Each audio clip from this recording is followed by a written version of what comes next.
Right mates, how's it going? In today's video, it's episode 16 of Lord of the Clans by Christie Golden. So let's go! Thrall successfully managed to liberate 3 encampments. With each liberation, security was somewhat increased, but still remained pretty pathetic. However, it was during the 3rd infiltration that Thrall had been recognised. So Hellscream and Doomhammer decided it was probably a little bit too risky for the young orc to continue to pose as just another prisoner. It's your spirit, my friend, that's roused us. You can't continue to put yourself in such jeopardy. Well, I'm not just going to sit back and let everyone else face the danger. We're not suggesting that. It's the tactic that needs changing. Thrall then considered this for a moment, drawing upon his experiences living and training amongst humans. Humans talk. Gossip. They'll do it right in front of an orc, believing him to be too stupid to understand. Our captured kin will no doubt have heard about other camps being free. Even if they don't care to listen, they'll still know something's afoot. Maybe I don't have to be there physically. Maybe our message has already got through. All we need to do is clear the way. And so, just as Thrall had hoped, their message had indeed reached the orcs imprisoned within. Clearing the way was now enough. Enough of a push for captured orcs to find their own paths to freedom. Unfortunately, with the new horde growing quite significantly, a new problem arose. One that Thrall hadn't expected. Small groups of orcs had started taking it upon themselves to storm nearby towns, killing many unarmed humans in the process. We're not butchers of humans. Our opponents are armed soldiers, not milkmaids and children. Ah, whatever you goddamn puss. Forest teems with deer and hare. Every camp we liberate provides us with food. There is no need to terrorize people for our own amusement. You fight where I tell you to fight. And if any orc ever offers harm to an unarmed human again, I will not forgive it. Is that understood? The small group of orcs murmured a bit, but nodded. So Thrall softened his tone. Such behavior is of the old horde, led by dark warlocks who had no love for our people. That is what brought us to the internment camps, to the listlessness caused by a lack of demon energy of which we fed so greedily. That way almost destroyed us. We are free to be who we truly are, and who we are is much more than a race of beings who exist to slaughter humans. The old way is no more. We fight as proud warriors now, and there is no pride in murdering children. Thrall then turned and left, with nothing but stunned silence behind him. But he then heard a rumble of laughter up ahead. You walk a hard path. It's in their blood to kill. I don't believe that. I believe we were corrupted. Puppets, whose strings were pulled by demons, and those of our own people who betrayed us. It's a dreadful dance. Grunt Hellscream then approached. To be used so. The power they give, it's like the sweetest honey. Be fortunate to have never drunk from that well, Thrall. To be without it, it's almost unbearable.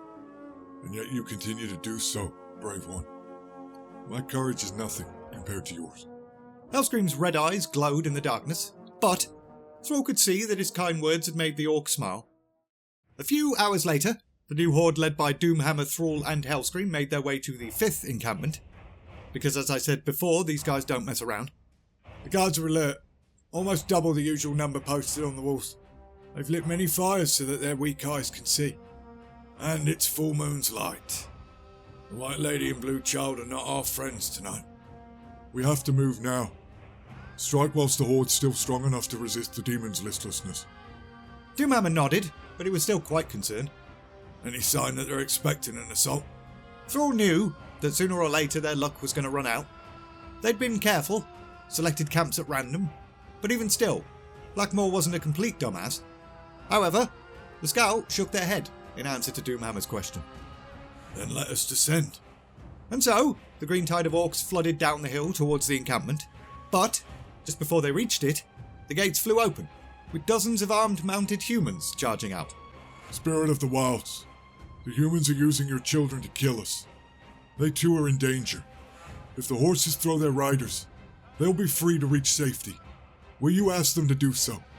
These children are trained to fight. They do not fear swords or spears. But there is no need for them to die today. We are only trying to free our people. It is a just cause, and not worth their deaths. The Spirit of the Wilds considered Thrall's words for a moment, and then absolute hilarious chaos broke loose.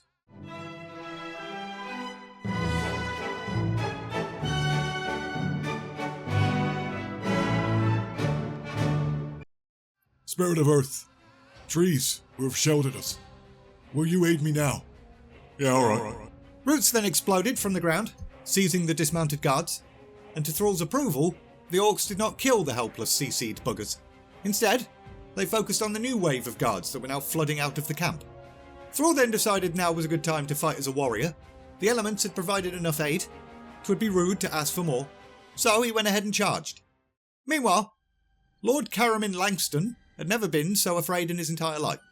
He was too young to have fought in the Second War, so when his idol, Lord Blackmore, had stated that fighting orcs was a piece of piss, he'd believed him. But Blackmore had said nothing about their terrifying battle cries, the stench of blood and shit, the images of humans being dismembered.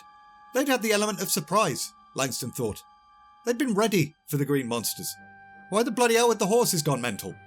What wicked sorcery had made roots come flying out of the ground? But, as Langston stood there, frantically and desperately waving his sword around, he got zero answers to any of these questions. And then, for a fleeting second, his eyes met those of his attacker, and his mouth dropped open in shock. Thrall? Thrall's eyes widened in recognition, and then narrowed in fury, and then... Thrall then slung the now unconscious captain over his shoulder and hurried back outside the walls, dropping the bloke like a sack of spuds near an ancient oak tree. He then quickly asked the tree politely to guard the bloke, before turning round and heading back. He spent the next few paragraphs searching, urging any orc prisoners he could find to cheese it, and finally, once he was certain that all the camp inhabitants had fled, he returned to the battle itself. He could see Hellscream, fighting with all the power and passion of a demon, but where was Doomhammer? The charismatic war chief would have normally called for retreat at this point. As second in command, Thrall then made that call himself, rushing from warrior to warrior, screaming the words retreat, and as soon as the last one was sprinting up the hill, Thrall decided to be rude and asked the Spirit of Earth for one more thing. And Earth responded. The ground beneath the encampment began to tremble and heave, and the air filled with screams of genuine terror. And then, silence. Thank you. However, Hellscream then hastily approached. It's Doomhammer. You better hurry. Thrall felt a pit in his stomach, but went ahead and followed Hellscream. And as they pushed through the crowd, Thrall saw a sight which absolutely horrified him. There was Doomhammer, propped against a tree, with a spear that had pierced right through his torso. It was a coward's blow. I was struck from behind. My lord. Doomhammer waved Thrall to silence. Listen, I need your help, Thrall. In two things. First, you must carry on what we've started. I led the Horde once, but it's not my destiny to do so again. Take my armor, carry my hammer, become war chief. Thrall, I could not have hoped for a better heir. Your father would be so proud. It's shame enough that I die from a coward's strike. I'll not leave my life with this piece of human treachery stuck in my body. I've tried to pull it out myself, but please, Thrall, do this for me. Thrall felt absolutely crushed, but nodded. He then closed his fingers around the tip of the spear and steeled himself against the pain that he knew he was about to cause his friend and mentor. Pull! Thrall pulled, all whilst Doomhammer made heartbreaking noises. Black-red blood then gushed freely from the fatal hole in Doomhammer's sternum. I saw it happen. He was single-handedly battling 8 of them. It was the bravest thing I've ever seen. Thrall nodded, fighting back tears. Great leader. I'm afraid.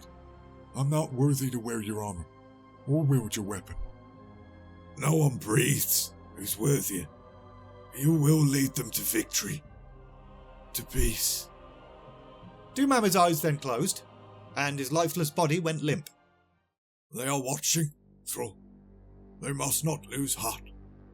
Show them that they have a new chieftain. And so, holding his grief back and putting on a brave face, Orgrim Doomhammer has named me War Chief. It is a title I would not have sought, but I have no choice. Who will follow me to lead our people to freedom? A cry then rose from the crowd, filled with grief for the passing of their leader, but also with the sound of hope as well.